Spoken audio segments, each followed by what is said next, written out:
One of the things I really like about your content is that you talk about being early in your 20s, selling cars, playing college football, and also just the existential angst that guys can feel early on. I feel like, the majority of dudes that sell cars and do that type of stuff early in their 20s, 15 years later, they're doing something very similar. You're traveling around now doing stand up, you've done comedy skits on huge networks. How did that kind of like happen, going from just kind of a regular run of the mill life and then doing huge comedy skits and traveling the country doing comedy? Um, I think it's like one of those things where I've always really wanted it bad. And I mean that in a very simple term. I mean that in its simplest form. I think my dad dropped out of school in ninth grade. He made like 90 grand a year, which was a fucking ton when you're a piece of shit, you know? And he wanted it. I got to be I was raised by like my pops and my cousins. I had this cousin Mo, who Marcel Martin, who's they just kind of like took me under their wing because I was kind of like bigger, and I always hung out with guys that were like 5 years older than me. So it was always like this awkward thing where I was like a 14-year-old kid partying with like 20-year-olds, and somehow that was okay. I would never party with a fucking kid. But Yeah. when you're 20, I dropped out of college. Actually, I didn't drop out of college right away. My dad was supposed to get me a job at a construction company when I was 17. And he was like, "You're going to make 20 bucks an hour." And I was like, "Fat." And then when I got there, of course, like my dad's always like, he's not thorough. That's the difference between me and my father. I'm a little more thorough now. And he was like, Yeah. "I got you this job selling, doing construction." And then I was like, "Fuck that." And then I opened the newspaper and they were hiring at a Ford dealership. And I got hired at 17 as before I was a college freshman. And I lied. I didn't even ask for it. I don't even know how the fuck I got the job, but they liked me. I wore a suit and I was big. You know what I mean? I was like 6'2", 6'3". Like so, I looked Yeah. older. I've always looked like 30. And I sold cars and I sold a shitload of them. And I kind of took a liking to my boss. My boss was like a really, really good. My dad was a great, excellent car salesman. This guy's also an excellent car salesman. He's Scott Braga. He's like a czar. They have these guys called czars up here that are like the man. Everybody kind of knows them, and no one fucks with them. And they have like the key position that makes like six hundred Yeah. thousand a year. And he took a liking to me because I went to a strip club with him and I fucked a stripper one night when I was like 17, and he thought that was like the coolest thing. And she was gross, and I came in like 1 minute, and then he just liked me, so he would throw me deals, and I made like I don't know, I made like 7,000 in 1 week, and I went, and then I quit, and he was like, "Where are you going?" I was like, "I'm going to college." And he was like, "What?" I thought you were like a dropout, and I was like, "Nope, I lied. I just quit, and I went back to school." And he liked me. He was like, "You fucking dickhead." Um, Yeah. but to your point, to the kids that stick around and do it, I mean, I think there's a difference between when you watch like blowhards and shit, and you see guys make money, and then you kind of burn out, or you listen to a fucking retard. Like they'll find one guy that makes a little bit of money, and they'll listen to him too much, and that's a problem. And I think a lot. I feel for younger guys with that are full of angst and like, I got to get the fuck out of here. I got to get the fuck out of here. I think that's an important thing. Like you did it, like the way you did it. You know what I mean? Like you just kept at it. You know, and listen, I say that to you as like a not a Yeah. not as an insult. I Yeah. understand the grind. I did the same thing my entire life, so I can appreciate when a guy's like hammering me, and I'm like, all right, this fucking kid's hammering me. I got to give it to him. And I did it so many times and it's worked so well for me. And like, you didn't get me the first time. You didn't get me the second time. I don't even think you got me the third time. You got me the fifth time. And I was Yeah. like, fuck it. I'm going to do this kid's podcast. I don't care. Sweet dude. Yeah, I relate to that a lot. I feel like young guys like they feel like the whole world's against them and they're never gonna be able to make it. And then sometimes it's just that first job realizing like, all right, I don't like doing this, but I can do it. Like I can fall back on doing this if I need to. And it kind of opens up the world to you. I had a sales job in college as well. And I remember like I did pretty well at it. I did not like it, but it did give me a sense of it just allowed me to catch my breath a little bit and be like, you know what? Worst comes to worst, I'll do this. I can take care of my business, pay my bills, and survive. And until then, it was almost always like, what the hell am I going to do with my life? I don't know where I'm going. I don't know if the world's going to cave in. And yeah, I definitely relate to like having that feeling of sometimes a role model takes a liking to you or like a mentor takes a liking to you. and that could change the whole trajectory of your life there. But you Well, said you went back to college. You played college football. Did you end yeah, I up? played ball. Yeah. I Did you played ball for graduate or 2 years. did you drop No, out and I after? dropped out. I dropped out. Okay. My dad bought a house. So my dad bought all these like crack houses when I was a kid from all these like pieces of shit for like $40,000, and I would get in trouble in school, and he would make me like renovate them. So I was collecting rent very early on. My dad was like a buy here. He had a little car dealership with like four cars in front of it, like a little office. Yeah. And buy here, pay here is when like crackheads buy cars with no credit. So they'll put like $300 down. They'll take the car that day, and then they pay $50 a week every week, and they come back to my dad's office. Basically, the sum of all things, my dad sold black dudes Cadillacs in the hood. That's the truth. So and be like, Yeah. "Yo, daddy got me a Cadillac," and like so I collected money, and then like he would have apartment buildings, and he would rent them out pretty cheap. Like my science teacher in high school was one of my tenants.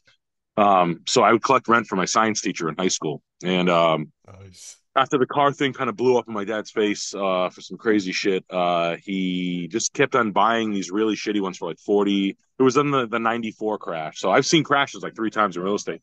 But like the first one was like 94, and you could buy these shitholes, and we would just renovate them and just renovate them apartment by apartment.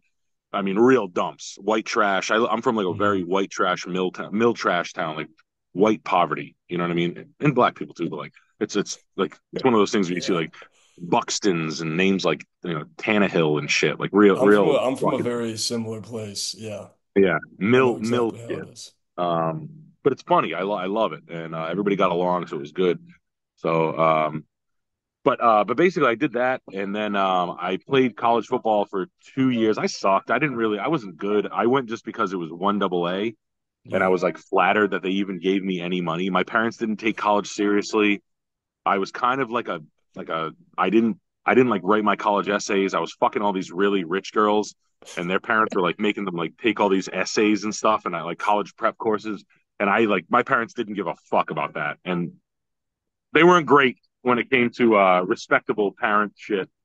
But I went, and it was like it was a stupid fucking liberal arts school for 36,000 a year, and I got half off, and it was in New York City, so I was like blown away that they even gave me like 16 grand. I was okay. I played tight end, but I sucked. I was a steroid freak, and I was pretty fast, and I got to play with two kids that made like Division 1. I mean, that made all state, and I was like, why me? The fuck? Yeah. Yeah, I was just like I said, I was just flattered that I was even in the mix with those guys. Yeah, dude. Well, it's you and Shane Gillis with the college football to stand up, comedy pipeline. So you're Yeah, in good yeah. company, man. Yeah, no, I know. When he said that, like, I never met Shane. I had heard about Shane like a month before I met him when he came on our podcast, so I totally get it. But when he said that on our podcast, I was like, holy shit, this kid's lived the same fucking life I have. Yeah. Um, and it was that's probably why we're still friends. Like every time I get a chance to hang out with Shane, he's always really cool to me. He's very nice. Yeah, he seems like one of those down to earth guys. I Yeah, get the he's a same donor. vibe from you and Yeah, Sam, just kind of like guys, like there's certain comedians where I feel like if I met them in real life, they'd be probably kind of a dick, but there's certain yeah, authenticity that shows through in the content. yeah. No, I think Shane's gotten where Shane's he's cool. So it's like Yeah. just moving. But Oh, yeah, you're no, all I good, mean dude. Yeah. but I dropped out, and then I just yeah, my dad bought a house with a landscaping company, and he was like, "Hey, Nice.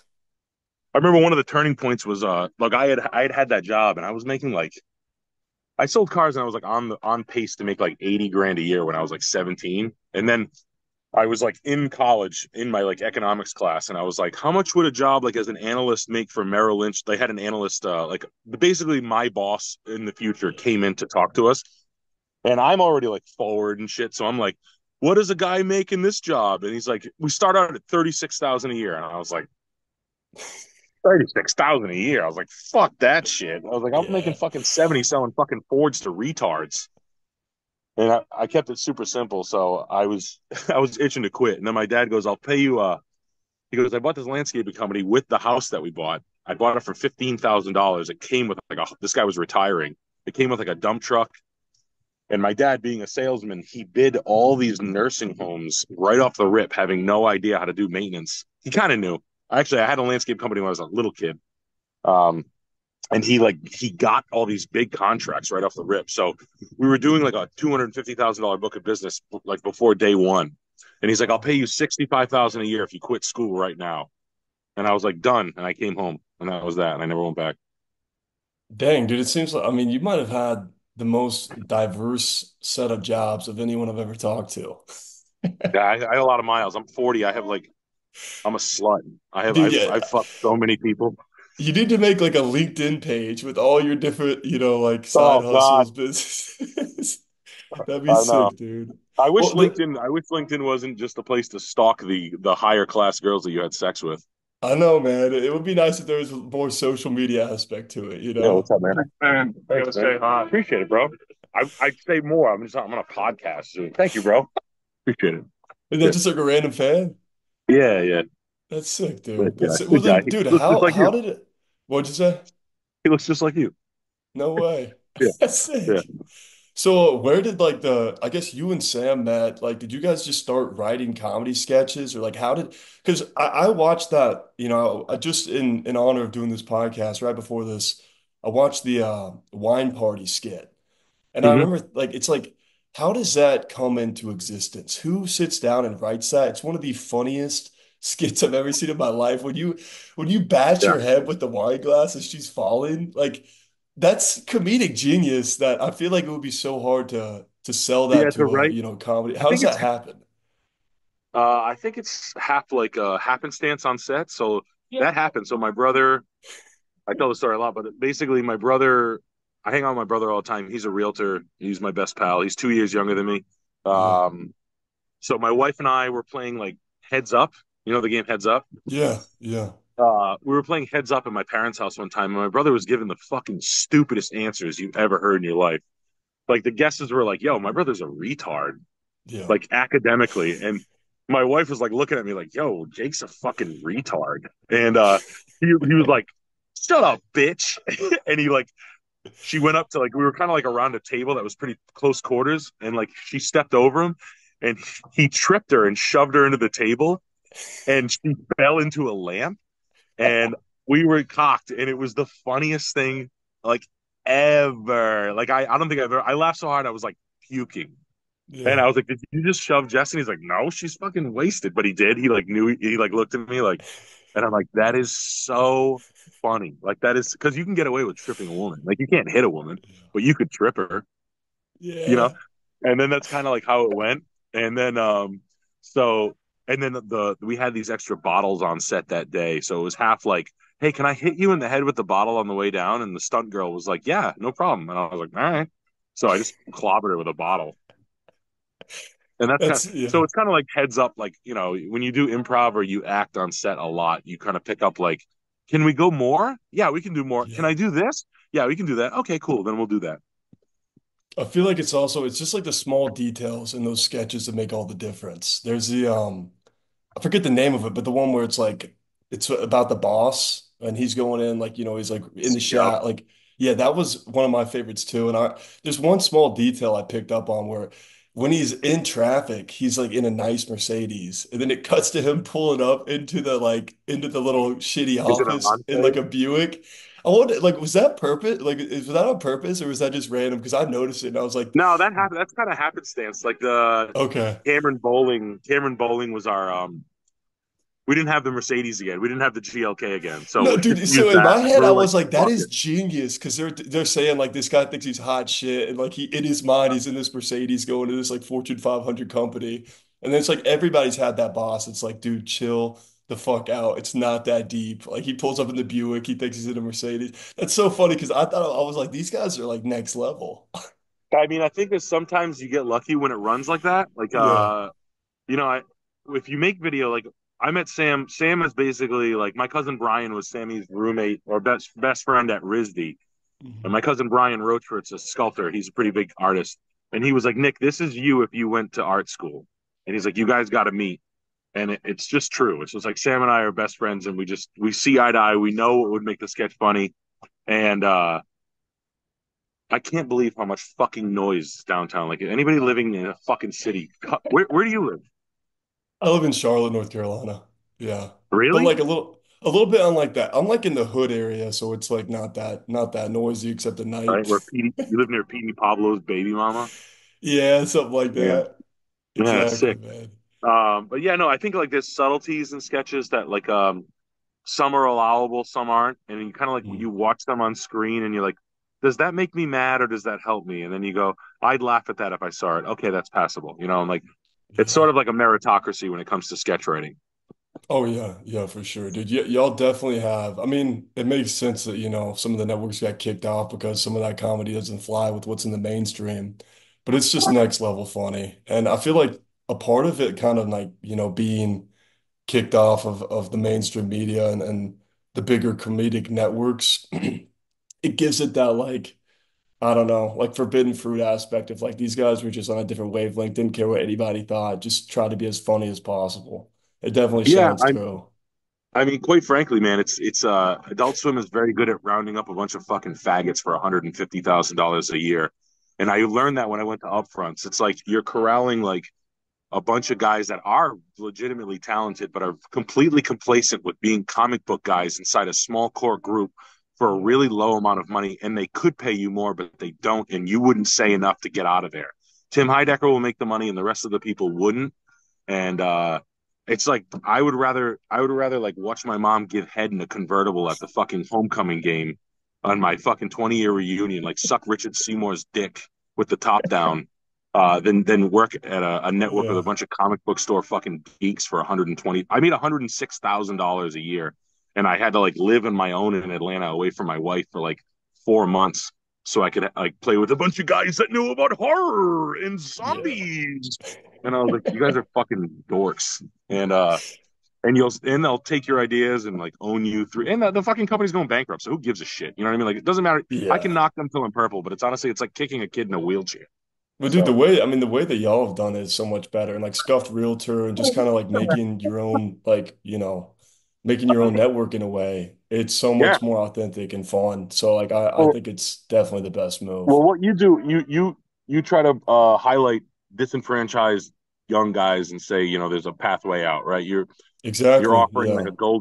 a golden beam of light, and I can empathize with that. I get what you're doing, and I can appreciate that. Scuffed Realty, I did that because when I drink too much, I can't shut the fuck up about real estate. That's all I talk about all day, every day.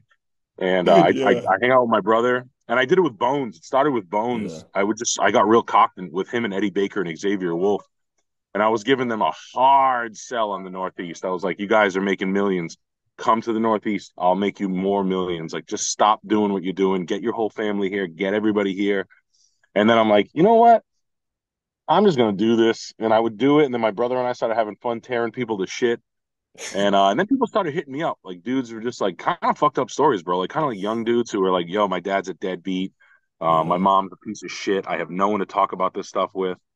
And like it's kind of it hit me like kind of like I'm a people I like people, you know what I mean. I give a fuck, you know what I mean. And my dad taught me like if you have a fucking opinion, give it to him, you know what I mean. It's better than that than like sitting like giving them some generic answer like, oh well man, you'll be all right, well you put your head down, you work and you'll figure it out. It's like fuck that shit, dude. Give them practical, at least tell them what you know, if nothing less. Tell them as much as you can possibly tell them, because it'll at least it'll give them some sort of like fucking waypoint. These people offering generic or like way, this advice that's like go buy multis and go do whatever these fat fucking sluts are telling people to do. So you meet a lot of kids that are your age. How old are you? I'm You're 20, 24. 24. That's who I meet. That's my guy. So like they're like, yo, dude, I'm making like 90 grand a year. I don't know what the fuck to talk about. I want to buy a house, and I'm just like, all right, man, do this, this, and this, and this. And then you meet like success stories. It's been 2 years. You meet like, I don't know, we've sold 50, 60, 70 houses on the stream.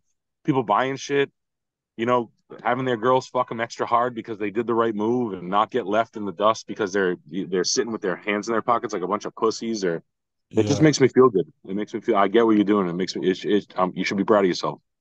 Thanks, man, dude. Likewise. And like you said, I mean, there's a wealth of advice around, Jordan Peterson, clean your room, all that stuff. But there's Yeah, not many guys that give guys practical, straight up advice. And like yeah, you got like, I mean, you talk to guys and actually tell them, hey, this is how the world's going to try to screw you over. Here's your best play. Here's the best maneuver to try to save the most money, to get the best job, to stand up for yourself as a young guy. And that does mean a lot because I also get guys reaching out to me and they're just like, either they got screwed over in a relationship or with a bad yeah, job, or they come from a tough family situation. And it is kind of it's a brutal world out there if you don't, seek good advice. If you just kind of lollygagging around as a guy, you're gonna get screwed over. There's too many landmines to hit. You're gonna hit a landmine eventually, I feel like. So It's it's true, cool man. to, yeah. It's true. These guys are. I mean, I gotta say, like, guys are a lot more affected by pussy than I thought. You know what I Oh mean? Like, yeah. I'm not a good looking guy. I mean, look at my fucking face, but I've never worried about fucking chicks ever in my life. My wife was a, I held out. I was like I thought my pussy smelled great and was shaven. Like, I used to tell girls, like, I don't fuck girls with bad credit. And I'm like fat, stinky tits. Like, I have, like, this is my body, bro. You know what I mean? And I'm Yeah. telling girls, like, I don't fuck girls with bad credit. Like I'm not doing that. Like, please, you take that shit and get the fuck away from me. I don't like any messes or any of that slop.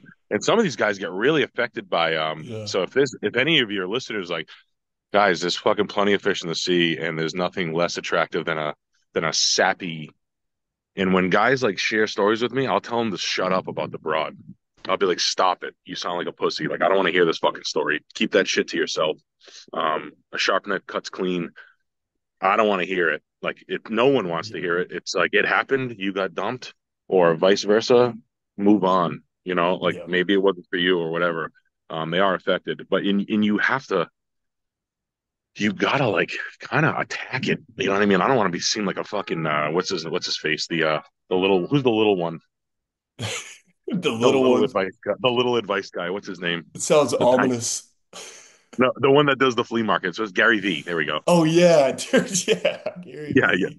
I mean, there is a sense of like there is a Yeah. little bit of like ferocity that you do need to have your in your daily coffee. Like, there is like a sense of like, dude, you can't just like expect to fucking smoke weed your way to $4 million because that's just it's not gonna fucking happen. You know. Yeah. Luck and preparation and all that shit. Like luck is just good preparation, but you got to fail. You got to like. I felt like that. I've had so many embarrassing conversations over businesses I want to start with guys that are more rich than me that are very humbling that made me feel like my penis is 1 inch and my just embarrassing, humbling conversations that are like, I don't even know what I'm talking about. I'm calling this guy before I even have my ducks in a row. This is humbling. Like I'm a loser. Yeah. That's happened to me more than 10 times with millionaires that I met at a party or somewhere. And I'm like, I'll call this guy, fuck it, because I'm ballsy. And it made me feel like a fucking dipshit, but it is what it is. I mean, there is something to be said about just kind of getting uncomfortable, like in certain situations. If you're in a bad relationship, you need to get out, get out. If you want a better Yeah. job or you want to get a raise, talk to them. Like put yourself out there. And the worst that could happen in most of those situations is it doesn't go the way you want it to go. But you kind of realize that like life goes on. It's like me reaching out to do this podcast. Odds are you're too busy, you got stuff going on, but it's like I'm gonna politely reach out and just be like, yo, I'm a true fan. Like, would you like to come on, see what happens? And Yeah. the worst thing that could have happened is like, oh man, I appreciate it, but a little too busy. Best thing that happens Mhm. is that you come on the pod and we get to have a conversation. So I feel like young Yeah. guys definitely do. I mean, you can get kicked in the teeth a couple times and kind of retreat back into your life, but going at the world with some tenacity, there is a lot to be said about that. And I also agree that the whole, having a girl kind of wreck your life is just not worth it. There's too many other things that are so important that to get straight in your life before you worry too much about one girl. And I appreciate that you and Sam like talk about that a lot. It's like, dude, you're gonna survive. Like, clean yourself up, stop feeling bad for yourself, and start focusing on your credit score and getting a better job and getting a group of guys around you. Like, I feel like y'all's friend group is so helpful because you guys can talk and hang out and kind of like shoot the shit. So many guys don't spend any time with friends, and it's isolating to a point where, like, of course they're gonna feel miserable. Like, get a couple good guys around you. And then if that girl Yeah. ends up leaving, it's not gonna explode your whole life, you know? Yeah. I mean, watching, I'm always like a bigger fan of like other people and be genuinely supportive. Don't have like some undermining, I hope you fucking fail shit because I've seen that happen too. But like I love when my friends make money. I'm not jealous. I don't get jealousy. I like go get it, go make millions. I hope you make millions of dollars. I don't I don't care, but I want you to make millions of dollars. You know what I mean? I'm not gonna be like your fucking gay cheerleader. I'm not gonna be like, I go, go. I got my own fucking I need my own set. but I genuinely just want people to just make as much dough as possible. And you're only going to see that with, you'll see it. You'll see people who are like victim complex is a big one. Like, oh, it didn't happen because this. It didn't happen because this. You'll start to see a pattern with people where you're like, this motherfucker's just looking for any excuse not to take agency over what the fuck happened in his own life, and that's brutal to watch. That's I've seen that happen. That's like a Woonsocket poor thing. I think it's a poverty thing. Where they're like, oh, it didn't happen because this, it didn't happen because of this. And I think that's like a wrong side of the tracks mentality where you're like, oh, I could have if I just my parents, and it's like, listen, my parents never gave me any money. You know what I mean? Like never. I never got a down payment for a house, nothing. I built my shit brick by brick. This couple of $1 million that I got, every dollar came through me and my wife's hard work and not getting haircuts and not driving cars until I could drive nice cars and this and that and the other thing and making right moves and not whatever it is what it is. But people will make excuses and say like, oh, and it's like, well, I didn't buy a fucking I didn't go to Aruba. I didn't go to Mhm. Mexico or go do ayahuasca. I didn't go to Burning Man or I didn't buy a fucking Yeah, speakers for fucking 3,000 and um you'll see it like but yeah, it should present itself it should I hope that guys pick up on that stuff early and sort of like cut those people out of their lives that are like constant excuse makers yeah, because those motherfuckers like, oh, but that's my boy. Oh, but that's my boy. He's always going to be your boy and be your boy and be loyal. But when it comes to like not business, but like shit, you don't have to have that conversation with that guy anymore. And that's an unfortunate reality where you see guys and it's like you can't help them. You can lead a horse to water, but and it's yeah. it's sad because like you try to be a good guy is a loyal guy, but sometimes you're like overly loyal to the point where it's like fuck man, I'm listening to this guy talk to me about a bad idea too much, you Yeah. know. And also, yeah, just I mean, too much empathy isn't even being like a good friend. I have a friend like Mm. that, and I mean, for a while there, I was really just trying to like spend time with him, kind of lead him through it. But at a certain point, it's like if I'm just sitting here feeling bad for you with you, we're not getting anywhere. It's not actually doing you any favors. And he's doing a lot better now, thankfully. But like you can definitely get in that downward spiral of feeling so bad for yourself. And what I feel like anybody that's doing that just needs to read a book about World War II and like realize, you know what, like stuff's all right. I'm gonna be okay. Let me like move through this breakup or like losing this job. Let me get through this and see the other side. And dude, one thing I want to ask you before I forget or we just move on to something else. How has like the stand up been going? Because I know that like you've recently been doing stand up. You didn't do that for a while. What's that Oh, transition been like? that's it was really tough in the beginning. I think I finally got it like down to somewhat of a rudiment now.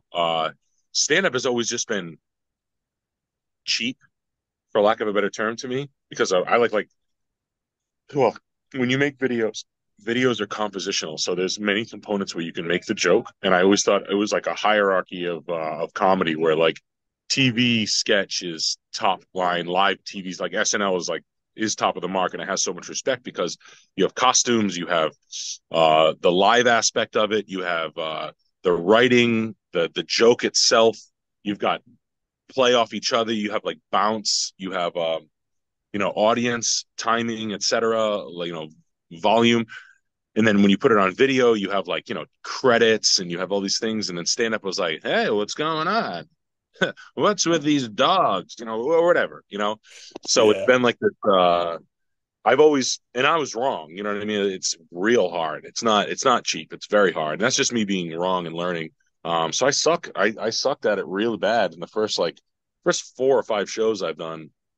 I just fucking bombed, and it's just like, oh, this sucks. Like, this isn't a stand up act, and this isn't something I would respect. And it's been going very well. You know what I mean? Like we have a pretty loyal fan base, and Yeah. underground comedy fan base that's really great, and the fans are appreciative, and they know that we were down in it. Sammy's a workaholic, so he's worked his way out of it. You know what I mean? Like immediately, he came into it 40 shows ahead of us. Like he did 40 shows that I didn't even know. You know what I mean? That I'm driving to New York in the middle of the night to go do stand up in some weird spot, and like that's just how he is. He's like a workaholic, and that's one of those things about having a boy next to you that works his ass off. Like Sammy's a workhorse. Um, he works harder than anybody I know, and Chuck and I were kind of Like, I don't know if I want to do this. I hope but like, look, TV networks don't even, there's not even that avenue, even if it does go. You know what I mean? Like, Netflix ain't buying a fucking show with Sam Hyde and Nick Rochefort and Charles Yeah. Carroll. You know what I mean? It just ain't gonna happen. And even if it does happen, what am I Yeah. gonna get? $250,000 once? You know, like I know that sounds crazy, but it's just like it's a lot of work to produce a show. It takes a year, 2 years, and away and shoot, etc. But so stand up, we've done like 45 shows, big crowds, and now we're tearing them up. Now we're like trying to make it. It feels like a nice organic punk show from Yeah. back in the day where if you liked rock and punk and emo and shit like that, or like Yeah. good hardcore music, it feels like that. And that's it's fun. Like it's good. You know, we're getting in the crowd and fucking screaming and spitting and swearing, and it's great. And it's something that like but it took a curve. Like the first I'd say the first Yeah. 10% were like rough. I did a show in New York for these fucking finance bros that was fucking whack as shit. I was so corny. I wanted to kill myself. But hey, it's a learning curve. You gotta flush it out of you. Yeah, dude. Uh, How that was your first Skank Fest too, right? no, that was the second one. Second one, how was that experience? Those are great. Yeah. Yeah. Luis Gomez is a fucking machine, man. It's really good. You get to like rub elbows with I got to meet Tim Dillon. I got to hang out with Sammy Talent, who's the fucking funniest guy on the planet. Shane, I got to spend some good time with Yeah. Shane. You get to meet like Tony Hinchcliffe and fucking all these people you wouldn't normally get to meet. You know, Annie Lederman and cool people, Kurt Metzger, hang out with these guys. Last year I hung out with Nicky Mullen a lot. Nick's a great guy, great friend, and Dude, you he's know what's so crazy about Nick? I'm going to see him this weekend. He's coming to Charlotte. he's so funny, bro. Yeah, he's super. I was listening to Cometown back in like the golden era of Cometown, so it's Yeah, like it's crazy like seeing those guys go their kind of separate ways. But Nick's always been my favorite comedian out of the group. easily understood why. He's Yeah. I love hanging out with him. I stay in touch with him a lot. He's always running around. We're on like opposite schedules. He was in Boston, Yeah.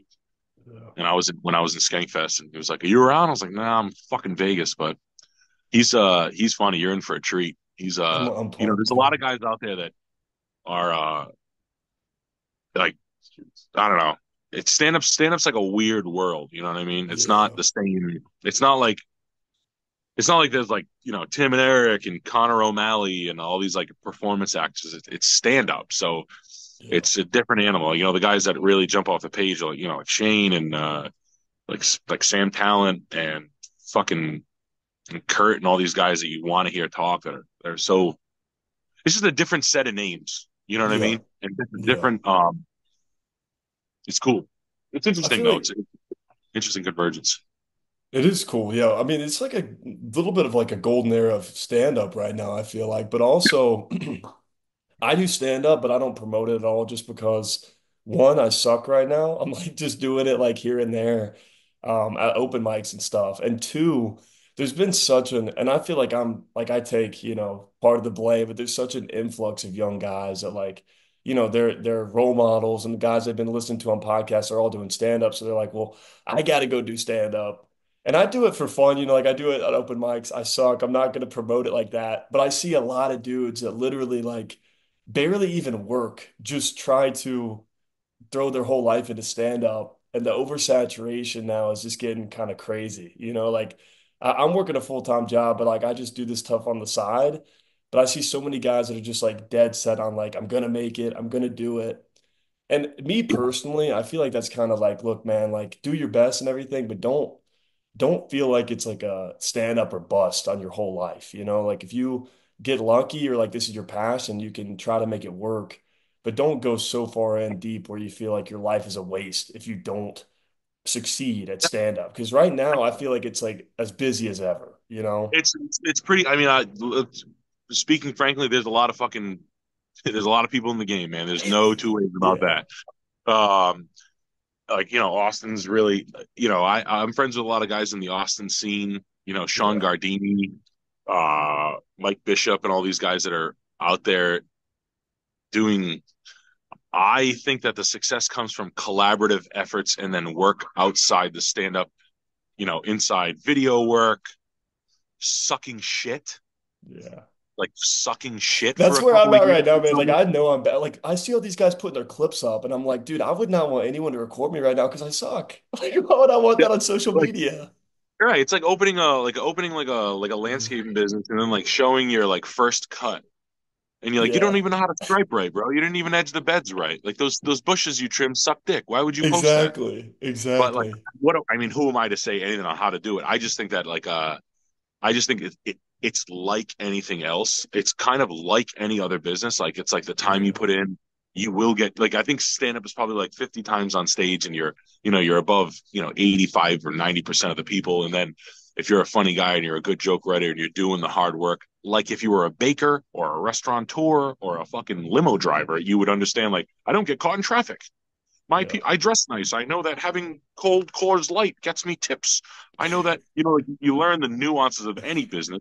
yeah, Um, but I think there's a lot of people who see normal guy who's like Shane's success. I think like might have for some people it might have been like that's me, yeah, and then they're like I'll be that too, and it's like no, Shane's Shane, man. Shane's already did the 9 years. Like what are you gonna be? The yeah, fucking the part two.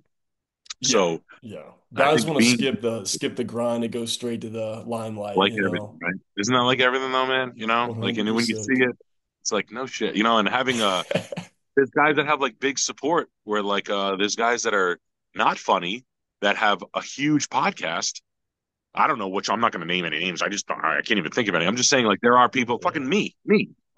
Like I have good support, and I feel like I could go out and I would never do that because I would never make a fool out of my fucking audience. But there's a side of it where like if you've earned respect in other facets of the comedy world, you have support. You know what I mean? Like if your podcast blows up, you're gonna get people in the seats that are there to see you because they have this parasocial relationship with you where they're like, yo, this guy's awesome. I'd love it if he went out here and sucked a dildo for 10 minutes. I don't care. You yeah. know, he'd be good. That's weird that he's doing. I knew he was sucked the dildo thing. You know, and there's a side of that Yeah, to it. But yeah, as far as like just being a general purpose stand up out of nowhere, standalone, yeah. uh, solo, I think some people might be yeah maybe It's putting a their eggs it's in. a it's a grind, dude. Yeah, and I mean I completely understand. I agree with everything you said except the fact that you said that you're not the funniest dude out there. You guys are I mean honestly, dude, you're probably one of like the top five people alive that I would say is like truly funny no matter what you're doing. I'll tap in and I'll watch because I'll be like this dude is just off the rip funny. I don't want to take too much of your time, man. I want to finish up with one question. Uh, I know that like you guys do a lot of different types of content, but I feel like one thing, or at least the clips that I see that go pretty viral, I feel like there's sometimes you guys give an off the cuff, like super chat life advice, where somebody will ask you about stuff, someone will ask you about either your faith or like a job or something like that. And I feel like those clips really do well because, like we talked about earlier, there are so many young guys that are just kind of like floundering in life right now. And the boomer advice is a little outdated. Advice on the internet always seems to be trying to sell you something for younger guys like in my audience that are just trying to live a good life, maybe get married, have a couple kids, settle down, hopefully retire one day.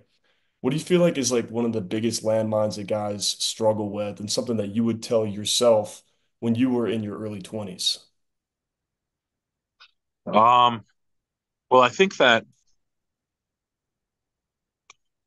think like you gotta like some of the in hindsight, right? I'm 40 now, but when I was like 24, I was living in a car with Sam, right? And I was like homeless and I hated my father and I was really fucked up. I wanted to like, I never like used heroin or anything. I was never a pill addict, but like I was Yeah. fucked up and I was Yeah. always suicidal and shit. Like at any moment, I always had Yeah. this like ready to blow my head off. And I used it as like a crutch. Like, don't fuck with me. I'll shoot the top of my fucking head off. And in hindsight, some of those times are the best times I ever had. And you gotta laugh at like, holy shit, is my life bad right now? Like, holy shit, I'm smelling a 300-pound man's ass because I have to.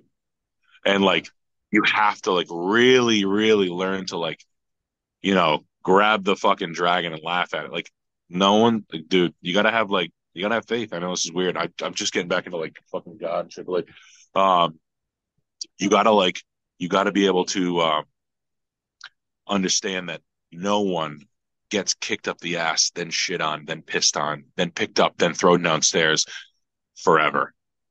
You know what I mean? And I've been kicked up the ass and thrown downstairs and shit like that, and felt like a fool and discarded and discounted and stepped over. And I remember when I was coming up, like I went out to LA on the first phone call that I got from Heat from Adult Swim and Will Sasso. I hung the phone up and drove across the country with Sam in the middle of the night. Like I was there in 51 hours from Rhode Island to LA, and I lived in a car for 2 weeks on Venice Beach. I was homeless, but I had to, and I didn't have enough money. Yeah. Um, and Will helped us out, but no one else helped us. No one gave us shit. And like you get this like parcel of information, like these like generic fucking like, yeah, like no one hooked me up with a guy, no one gave me an agent, no one ever gave me a network contact. It was always me being a fucking hound, like a fucking psychopath. And it was never anybody like giving me the hookup ever, ever, Hmm. ever. Like not one, not, and it was fucking, and I was like, I would never be like this. I will never, if I ever make money, I would never be one of these fucking gatekeeping fucking pricks. So like, people are like, well, if I give him the contact, then he'll make more money. Give it away, you fucking pussy. Hmm. You chicken shit. You know what I mean? Like scared of Yeah. you know what I mean? Like, what are you fucking scared, you little fucking fag? Yeah. You know what I mean? And like that shit drives me crazy. It drove me Yeah. nuts. You know what I mean? Like you scared that they're gonna go to the network and they're gonna have a bigger show than you, and you took the spot that they were gonna get. You fucking insecure little fucking ice skater. Um, so like that kind of shit is stuff that like if you can bypass that, and kind of like know if you're when I started to be like in the 2 years ago when I started to be like, dude, just give it all away, man. Just be honest and forthcoming and helpful and Hmm. like just be like golden bean, dude. Like don't expect I don't want anything from you. I don't want your fucking money. I don't want anything from anybody. I don't want you to knock me. I want you to help me if I need it, but I don't want anything from you. You know what I mean? Don't call for people for help, but like don't be expectant, Yeah. and like, oh, I should get this. Like, why? Why? Sometimes you have to eat shit for a year for someone. I eat shit. I worked on other people's projects, editing videos for other people's and doing stupid shit, fucking filming Kevin Federline's fantasy football league and shit like that. Like I worked for Vice for free, Yeah. like on spec, did shit for Adult Swim for $5,000, doing $50,000 worth of videos for $5,000, Yeah. spending all the money, never getting a dollar out of it, having enough money to buy like a case of water for myself. Um, and I kind of did it with a smile, but it's because my wife stood by me. Then my chick was a pretty solid. I've been with my wife for like 15 years. She kept fucking me, even though I fucking stunk, and that's a big deal. But she's fucking Yeah. gross. No, but no, I think she saw it. She's just a dumb bitch.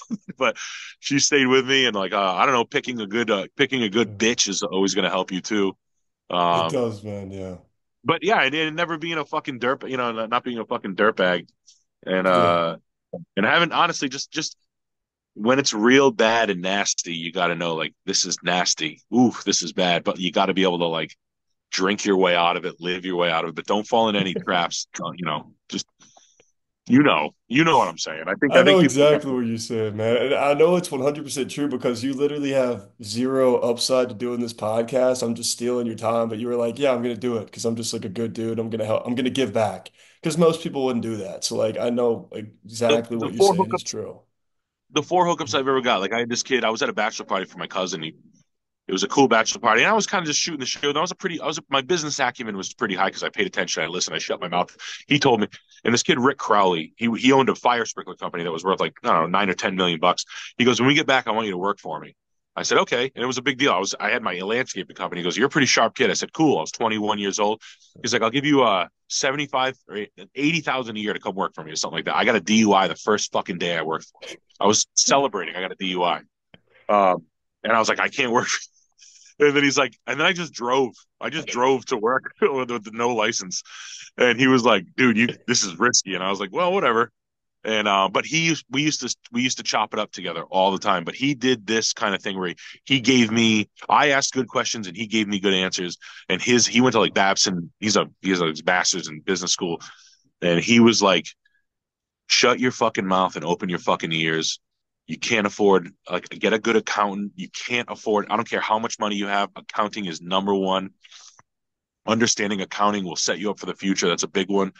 And and he just kind of got me into like good business practices and understood like ABC, Associated Builders and Contractors, open shop business, and just let me download his shit. And he was a very fair guy with me. And I've had a couple of good dudes just be fair guys with me, and I appreciate it for that. I always like see them down the road, and I buy them coffee and just show up at their office with coffees and say, "Hey man, thanks. That's it. I'm out of here. See you later." And hey, they sometimes it works, sometimes it doesn't, but it was pretty Yeah. cool. I hope it happens to you.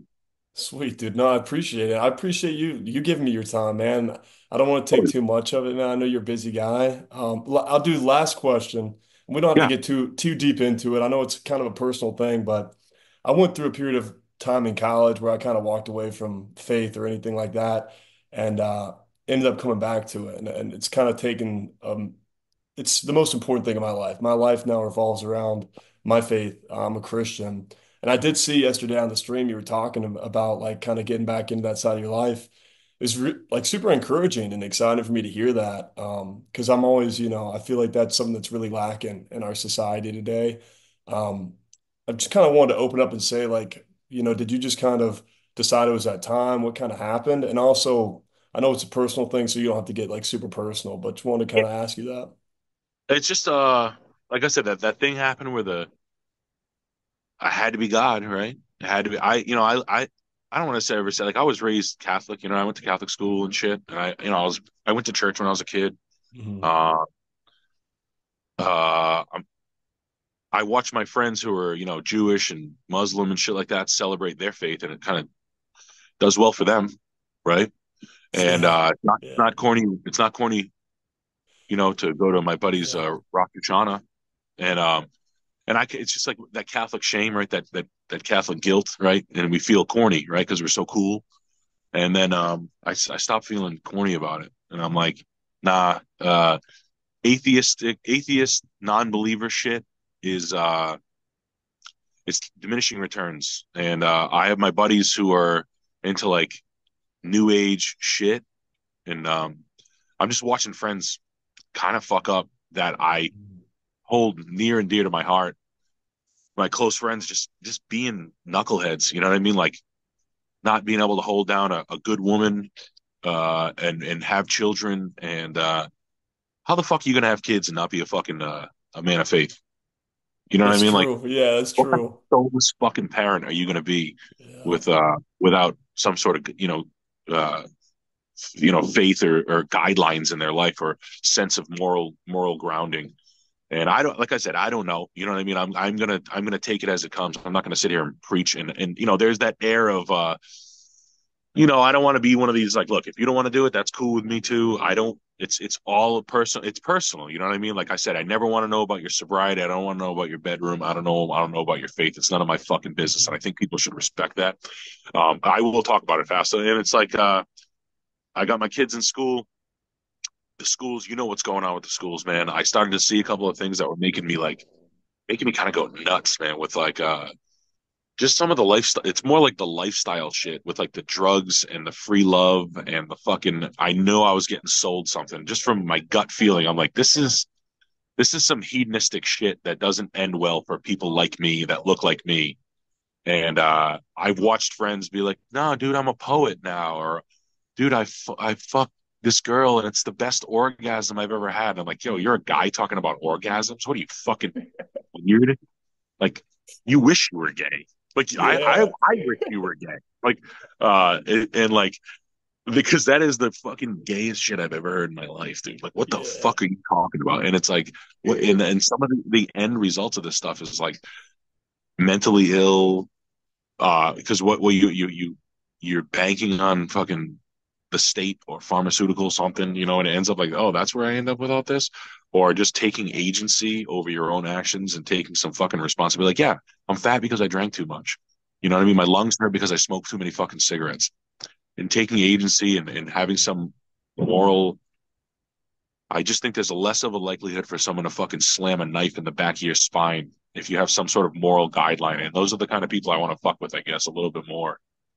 And when you see it out in LA, like, of course you don't give a fuck, dude. You're a fucking godless piece of shit. Of course you would do that to me, you fucking cunt. Like you don't have anything to you don't have anybody to answer to because you think what you did was fine because there is no consequence of your life. Whereas morality would be like, oh, I'm a fucking slime. I need to go to fucking confession. I'm in trouble. So it's a part of like it kind of it's all a part of that for me. And I'm in my early like I said, I'm probably 6% into the way of this shit, but I like what's happening. Yeah. And yeah, I'm just trying to eliminate how much fucking sin in my how much fucking sin can I fucking tolerate in my life with the fucking booze and shit. And trying to nix one problem at a time and be a human being about it without being a fucking a preachy, I don't want to be like the guy who was knocking me, like being a preachy dickhead, because that's the last fucking thing we need. We're just getting our feet back underneath us as Christians. 100%, man. I love that Yeah. answer. And I told you I'd steal an hour. I don't want to take too much. So, dude, thank you so But much for coming on. Thanks for thank sharing you. that. And yeah, bro, I'm honestly like, it's so sick to see you guys killing it.